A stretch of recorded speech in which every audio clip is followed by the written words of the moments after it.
Me. Okay, guys, here we are live talking to you about the questions for the week. Janet is here joining me. You can't see her, but she's invisible over there.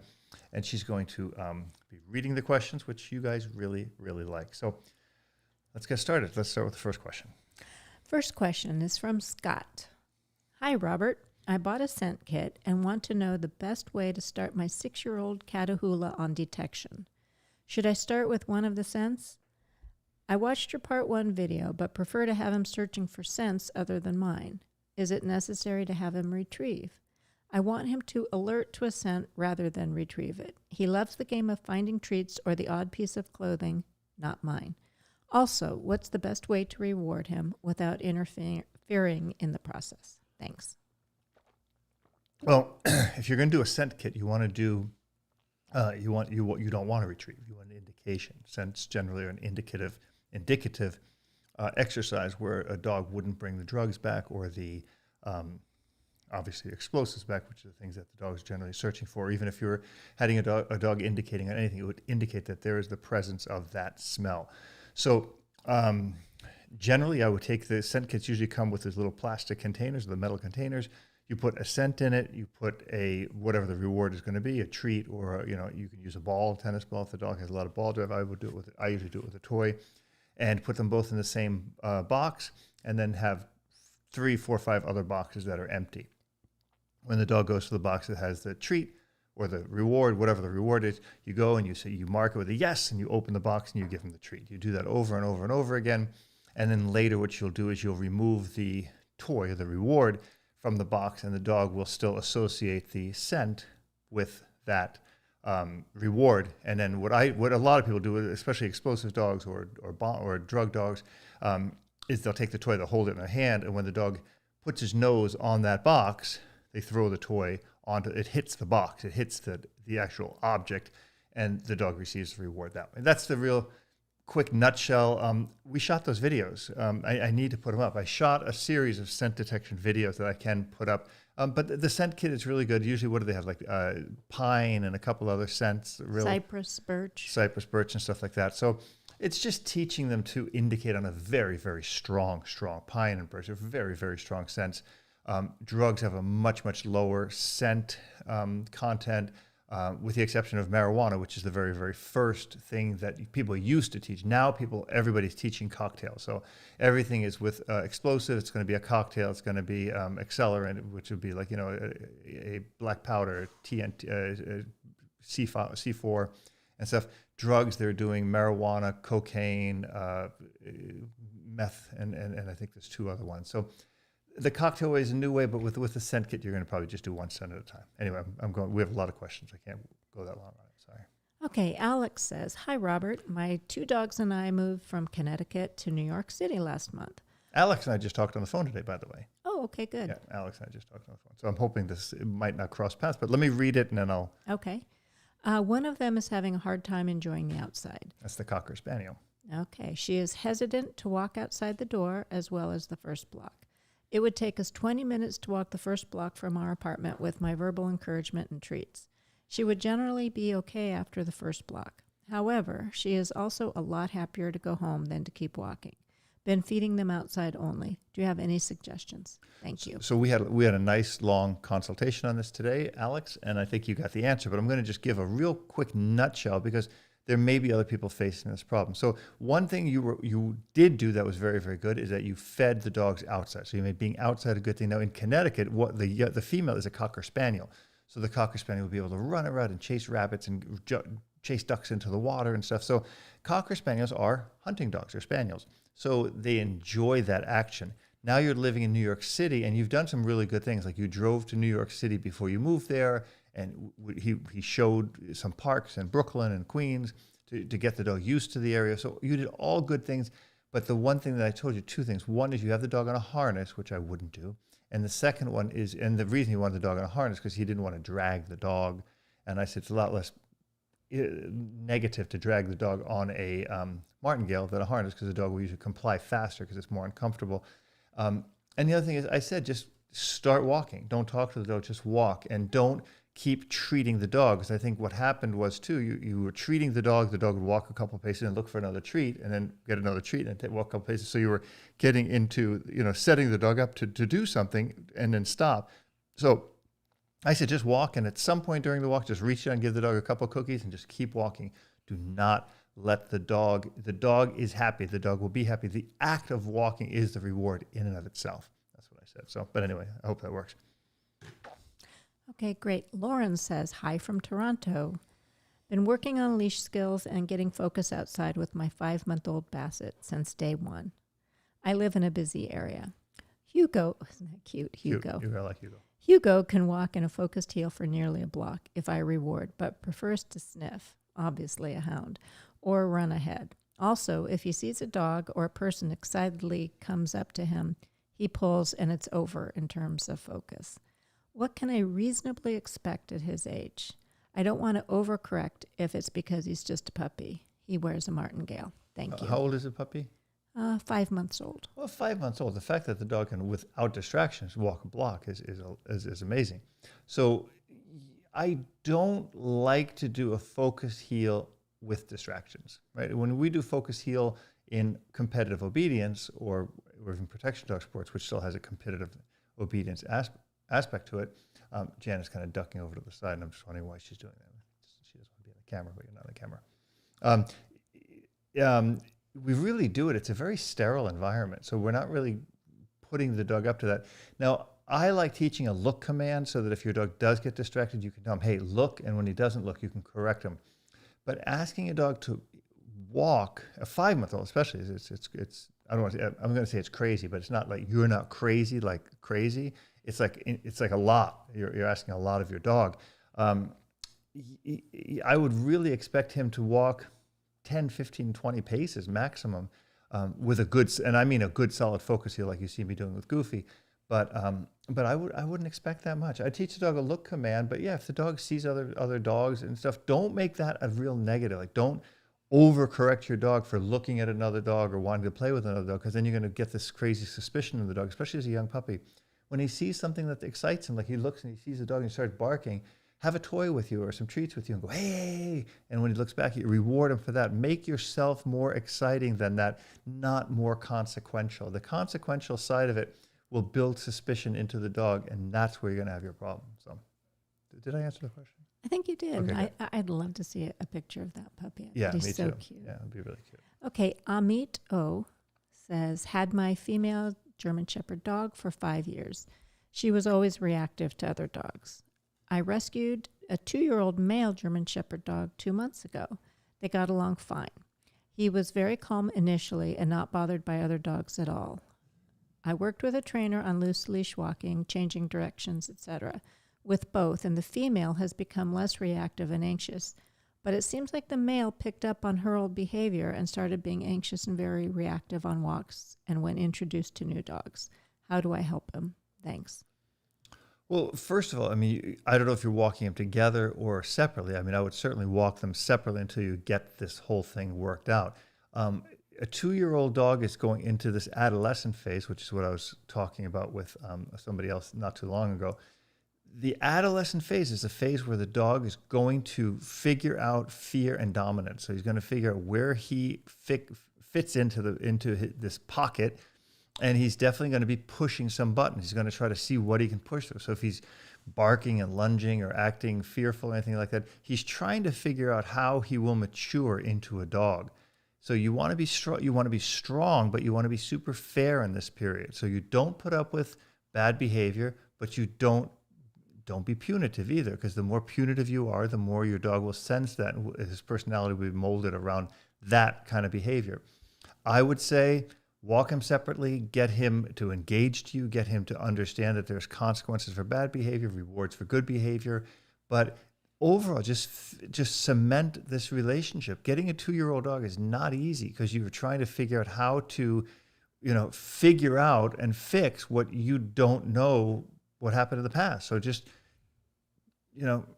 man, I always say it, just go through it, just push through it. It's going to take you a couple months, but if you worked with somebody on loose leash walking, use the tools they gave you, or watch my videos and use those tools to get the loose leash walking. But the idea is not to go from trainer to trainer to trainer and try to get a new answer. There's only a basic one or two answers. Whichever one of those two paths you're going down, stick with it until it works. Don't change, don't change, what is that old saying? Don't change captains midstream or something. Don't shift ships midstream. I think it's horses. Horses, don't change horses, Don't change anything. Stream, yeah, you fall off. You just keep going, right? So just keep going, be consistent, but don't have both dogs there, because that's if he did pick it up from her, then that's a whole nother thing to fix. Okay, next question. Okay, Ben says, the crate I got for my now 16-week-old male Malinois has become a torture device. He got locked up for several hours the other day, several hours too long, I should say. Lesson learned. Self-correction made. But now, even 10 to 20 minutes in his crate is far too much for his Belgian sensibilities. I've seen the video on making the crate a positive place to be, but at this point, that ship has sailed. Treats and Kongs aside, what more can I do to help him accept the crate and cope with the stress? That's it. Treats, food. I would only feed the dog in the crate. I wouldn't close the door. I wouldn't do anything. I would put food in the crate, and I would tie the bowl. I would get a bowl that has like a hook or something, and I would tie the bowl to the back of the crate. So he has to go all the way and eat. And then I would take maybe some bones, and I would put them all the way in the back of the crate. Anything positive that would happen in that crate. And I wouldn't close the door for, a couple of weeks. What if he needs to go out? Well, I'm saying I would do this as quick little things. I'm saying, I'd put him in the crate, he would eat, then we'd go out. I'd put him in the crate, he'd get his treat, then we'd go out for a walk. I mean, everything that would happen, the crate would always be preceding something good. So if he goes in the crate, something good happens, he gets to play outside. He goes in the crate, something good happens, he goes for a walk. But to get him into the crate, I would use treats or food. I mean, I think it's the only way you're going to do it. Because toys, he's going to chew toys is fine, but I mean, just a regular toy, you're not going to put it in there, especially for a mouth. But what if he has to go out and kennel the dog for a little bit? Oh, what if the guy needs to go out? Yeah. Well, I mean, right now he's not going to be able to do it. Right now, I mean, he's going to have a friend come over and watch him or something like that. But I mean, if I don't know what happened to the dog. I'm confused as why he was in there too long and the ship has sailed. I mean, it's very rare that actually happens. I mean, if the dog is carrying on in the crate and you think, oh, the ship has sailed, I did too much, and you let him out and you make a big deal out of it, well, then the dog is going to assume that, okay, when I make a big deal, I get out of the crate. I just never really buy into that. I just let them scream their way. Well, that's what I was just going to ask you. It just kind of reminded me of trying to get an infant to sleep, and sometimes they cry for a long time, and sometimes you have to let them. Well, I mean, that's obviously. I mean, I kind of read this as there's something serious went wrong. Like maybe, I mean, if he hurt himself in the crate, right? If he chewed up the crate and tore it up and tore up his pads or his teeth or something like that, and it's to that level, then you need to do what I'm talking about. But if he's just crying and screaming in the crate, I mean, then Janet's right. I mean, I would just let him work through it. I mean, cry it out a little bit. Cry it out. It's not a big deal. As long as he's not doing damage to himself, as long as he's not chewing the metal and chipping his teeth and cracking his teeth. He might have, because he said. Yeah, that's the way I read it. Usually I read those things and kind of. A torture device. I wonder what he means. Yeah. Okay. Well, we need more detail from Ben. Yeah, details. Okay, Nick says, hey, Robert, I heard on one of your members' chats talking about good citizenship training. I think he means the canine good citizenship. Yeah. That you may have some videos to guide us in preparing for that. I have a 12-month English cocker that completed a beginner obedience course. What would you recommend I do for daily training to prep for the good citizenship course? I watch your videos and learn a lot from how to approach the training that really helps me to teach things. Thanks so much for your help. Good. Well, the AKC Canine Good Citizen, you can download the 10 steps. I think the hardest part of the Canine Good Citizen is a couple pieces. One, the neutrality around another dog. Because most people who are members here don't probably do it as much, but a lot of people always let the dogs play with other dogs. Oh, go say hi. As soon as you have a dog that learns the go say hi thing and they see another dog, they try to go say hi. And that's counterproductive to the Canine Good Citizen, because the Canine Good Citizen does not go say hi until we say go say hi. So he has to be neutral to the other dogs. He has to be neutral in your absence, right? So that's another thing that's kind of hard for the dogs. And then the non-excitability when being handled or being introduced. Those are the basic things. But I mean, if you do, and again, Yossi and and Joey do the basic obedience, and I think their dogs are fine. I mean, I think if you have a basic, easy understanding with your dog is mellow enough to meet somebody without jumping on them and can be away from you for a few minutes, I think you got it.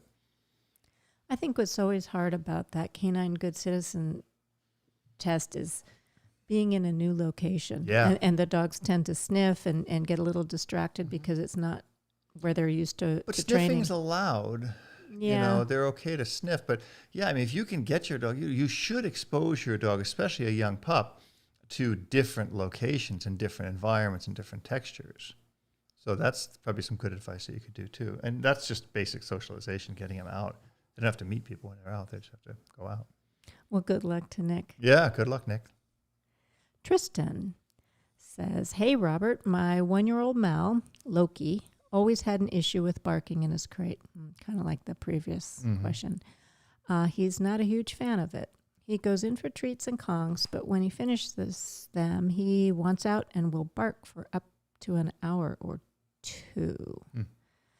We had him in for an hour around noon recently, and our neighbor complained. He's my ESA for my panic disorder. I'm scared if we don't fix it, my apartment will try to make us remove him. Well, that would be sad. Yeah, tough. Should I try a bark collar or anything in addition to trying to condition him to the crate? Well, so this is where I kind of go into the ESA thing. And this is, I'm not criticizing you, but a dog that is designed to do something as important, if you have a panic disorder, the dog should have that temperament to be able to keep you calm so that you don't have a panic disorder.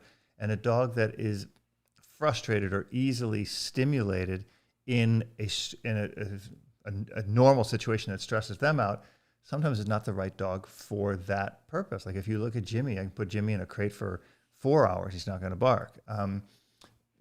This is where you got to draw that line, where if you're training your own dog to be a panic disorder dog, or somebody is training it for you, they would really need to pick out a dog from a litter that has a temperament that's suited for that. So it's like if you had a dog for a blind person and the dog was just, was reactive to other dogs, you couldn't be a service dog for a blind person. So if it is a legitimate ESA, right, and it's legitimately trying to keep you from your panic disorder, he's not able to do that at this point. And if your number one purpose, if your sole purpose is to have a dog for that, then you probably will need to get another dog. You'll have to return this dog to the breeder and get another dog. But I would get a dog that was bred for that purpose. Now, if you're just kind of winking, like you want it to be an ESA and you want to kind of take it on the plane with you, then just don't put him in a crate.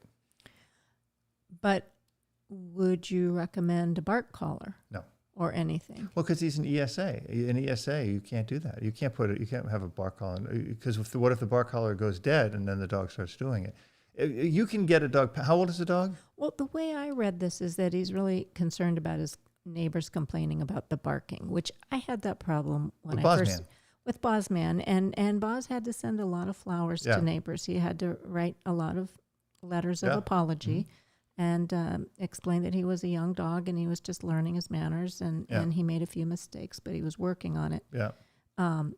So if Tristan wants to keep peace with his neighbors, would you put a bark collar on him? How old is the dog? He's 1 year old.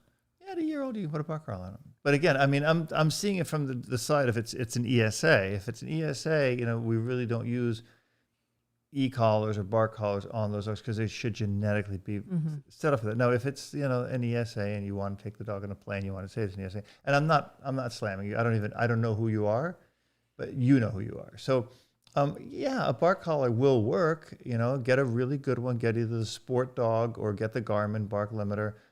There's so many good ones now. I mean, all the ones that I listed. There's e-collar technologies. There's Sport Dog and there's Garmin. They're all really, really good, and they'll all do the job, and they'll stop the dog from barking. Just use them properly according to the instructions.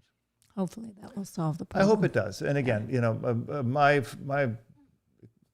sympathies for you, but I just have a thing about the ESA thing, because most of the time it's people's pets and they're trying to get them on an airplane. And I want to take my dogs with me too. I'd love to take all 4 of my dogs on the plane with me. It would give me a lot less anxiety, and I get anxiety about stuff like flying. I hate flying. I hate it too. And I'd feel a lot better with Jimmy on my lap or Goofy on my lap. But anyway, all right. So there you go. Okay, this next one is from STHOJ213. Okay. STHOJ213. Yes. Hello, I was wondering, why does my 6.5-month-old bull mastiff bark and growl, not in an aggressive way, at me when I lay down on the couch? She will only stop when I get up or when she jumps onto the couch and lay next to me. If I force her off, she would grab my hand with her mouth. What kind of behavior is this? That is a playful behavior. She's trying to initiate play. That means she gets you to get up. She gets to jump on the couch with you. She's learning to figure you out. You should teach the dog a good place command. Go to your bed, lie down on your bed, and when she gets up, then you get up and you put her back in her bed. Don't buy into the game. She's 6.5 months old, so now she's going to do that, and then she's going to start grabbing your hand. She's going to start pulling your pant leg, and she's going to start initiating play. That's what she's doing. You get frustrated with her, she's going to get frustrated. This is a non-emotional correction. Walk the dog back over, put the dog in a crate, and say, hey, quiet, lie down. Your dog must listen to you. And if you have to correct the dog 100 times, you correct the dog 100 times. But it's the time when you say, you know what, I'm not going to do it. I've done it 99 times. I'm not going to do it the 100th time. Okay, come on, hop up. That's when they win, right? And then they know they'll always win. So there's no losing on that. There, you never, ever, ever admit defeat. AMA says, hi, Robert. Thank you for the wonderful content, and please forgive me for asking stupid questions. There are no stupid questions. I was right? just going to say, there's no such thing as a stupid thing. question. Stupid answers, maybe, but no I've stupid given a couple questions. stupid answers. Yeah. No, you couldn't have. Okay, I'm struggling with my 7-month working line German Shepherd dog, and it seems that I'm his problem. I'm starting to think that my behavior towards him allows him to take the lead. As a result, he bites and growls at me whenever he wants anything. Please advise on how can I better educate myself on how I should properly act while around my pup. I want him to live a happy life, and I'd really like enjoying him as my companion. So depending on where you live, if you got a working line German Shepherd, I would really suggest getting into a really good IPO, IGP club, because that's what that dog was bred to do. And if you give him a job to do, then you'll do it. Now be aware that you don't want to get into some club where they're going to use abusive methods, especially on a 7.5-month-old puppy, and they say, oh, he's dominating you, he's doing this. He's not dominating you. He's 7.5 months old. Isn't that what he is? 7 months. 7 months old. You know, and so by the time you hear this, maybe it'll be 7.5 months. Who knows? But you want to kind of, again, it's the same thing as with the Mastiff. You just have to push through these phases, because that's a working line dog is going to challenge you. That's what you want in that dog. You want the dog to be strong, assertive, dominant. That's what the dog was bred to do. Now, if you got this dog for the purpose of doing a sport, then get your butt into a club. And, you know, there's a lot of people who are here, have memberships here, and still do a club training, or they have work with other trainers. It doesn't mean you can't be here. It just means that you're going to get more hands-on input that will give you another set of eyes besides what you're getting from me. But I would, first of all, for sure try to get the dog into, you know, an IGP club, even a PSA club, you know, a ring sport club, somewhere where they're working with working dogs. That's number one. The second thing is, I would be really consistent on giving the dog a task to do when you ask them to do it, and nothing to do when you don't. So if the dog starts mouthing you and growling at you and stuff like that, it's the dog initiating play. Tell the dog, no, go to your crate, put the dog in a crate, put a bone in the crate with him, and let him just settle down. When he comes out, have a focused routine of what to do. Exercises, walking, interaction, or something. Otherwise, the dog has to kind of learn to lie down. But it's a 7-month-old puppy. You're going to be going through this for the first 2 or 3 years. Stella says, thank you so much. Your videos and site have been so helpful. Our 8-month German Shepherd dog is reactive/protective ? Of our 5-year-old son, not our older kids. It doesn't happen all the time. Sometimes she is fine with him. However, if we are on a walk, she will start pulling, barking, crying if he gets ahead of us. We've tried going to playground, but she can't handle him being at a distance and gets anxious, barking, crying to get to him. In the home, she will, what seems randomly, react to him. What should we be doing? Well, I think you're misreading what's going on. And the reason I say that is because, and I was kind of looking into this, that it was going to be a much different statement. So on one side, you're saying that the dog is can't stand the child being away from you. He's crying, he's whining, he's doing all these things. And then in other times, when he's with the child, then he acts a certain way. Right? This is just a puppy being a puppy, and the puppy not really being properly exposed to a young child. Your older child acts different. So your younger child is acting in ways that younger children act. This dog does not belong to your child, and your child does not belong to this dog, right? You own the dog and you own the child. I know that sounds kind of crass, but that dog must see that child as the most important thing to you. Right? You must be training this dog, especially at that age, every single day. That dog must do what you ask him to do on the first time. Once you lure it, once the dog understands it, if I say down and the dog doesn't go down and keeps walking and meandering around, you take the dog, you correct the dog. If you want to have a nice relationship and you want to keep the dog and you want to keep the child, which I'm sure you want to keep the child, then you must have both under your control. That means the child can't run up and poke the dog in the nose with his fingers or with a stapler, and the dog can't run up to the child and growl at the child. You have to be the papa bear or the mama bear. Who is it? What's the person's name? Estella. Estella. So you have to be the mama bear, I'm assuming, and protect your child and protect your dog. That means if the child's coming up to, poke the dog in the eye, you say, no, don't do that. This is our puppy. We love our puppy, and you give the puppy affection. And if the puppy shows any kind of behavior over the child, you correct the puppy. But the dog must be trained every day. The dog must understand that you control the dog, the puppy, and you control the child. That being said, if your child is 5, 10 feet or yards or meters or whatever ahead of you, and the dog starts crying, tell the dog, hey, and walk the dog the other way. We went through this with Dwayne. When Janet would walk in front of Dwayne, Dwayne went bananas, and I just kept moving him, and no, he had to engage to me. The simple thing is, the dog is programmed by you. It comes as a blank slate. You have the opportunity to give the dog corrections and direction to what you want him to do. If you can't follow through with it, you're not the right owner for the dog. You must make the dog you must make the dog do what you're asking them to do. That's it. That's it. You're not asking them to do something complicated. It's not algebra.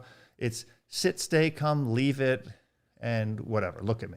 I mean, whatever you're going to teach your dog. But you've got to be in control of the dog. That's it. And this will work out 100% fine if you can solve that problem.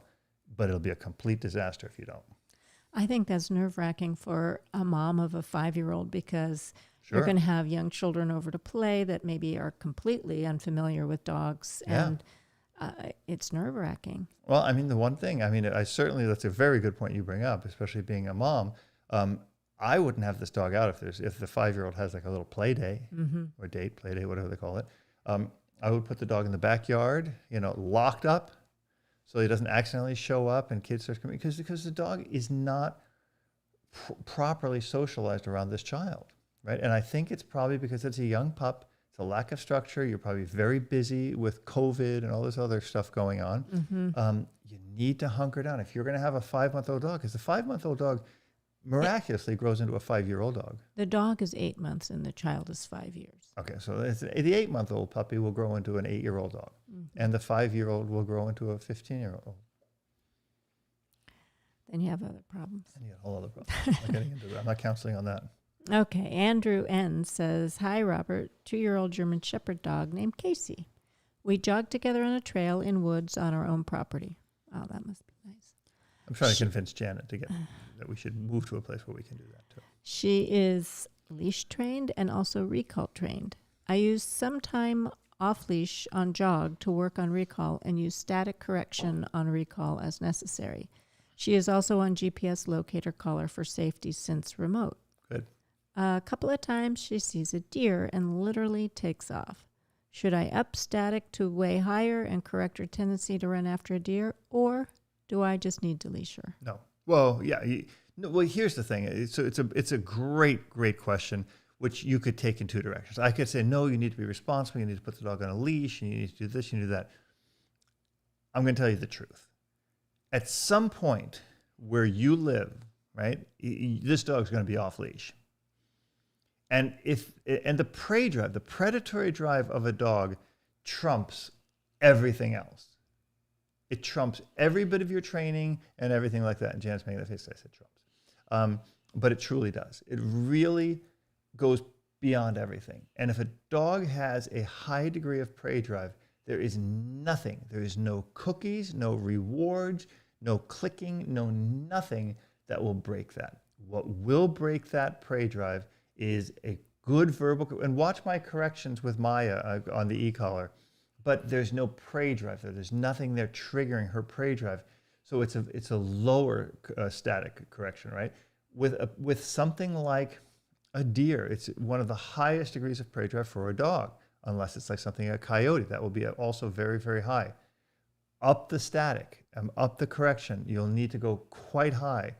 You'll need to give the dog a verbal cue, and as long as the dog is understanding recall on the collar, you're going to need to turn it up, and you're going to need to correct the dog hard. Sorry. But you need to link that with your voice so that if you don't have the collar on, like with Goofy, if I say no, he knows there's a pressure coming. So if there's no collar, I say no, he's going to stop automatically, and so will Maya. So done properly, I think you must do it. If you live in those kind of environments, and I mean, we had Pierre on, and in Sweden, you can't use an e-collar. So there's no way to fix that. There is just no way. If the dog has that propensity in a place where you can't use an e-collar, get rid of the dog.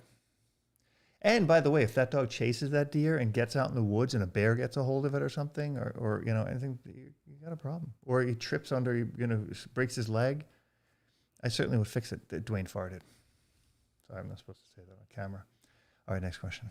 That was it. That was it. That was Okay, well, Dwayne farted at the right time, because now we're going to get out of here. Anyway, guys, thank you for being here. Thank you, Janet, for doing this. I'm always happy to have her here helping, because it makes it so much more fun and so much more interactive. And she always has a way of infusing some morsels of knowledge and empathy for you guys. So thanks for being here, guys. It's a long one. Enjoy it. I'll see you tomorrow, Wednesday's lesson. Janet shot it. Janet made it happen. You are going to love this lesson.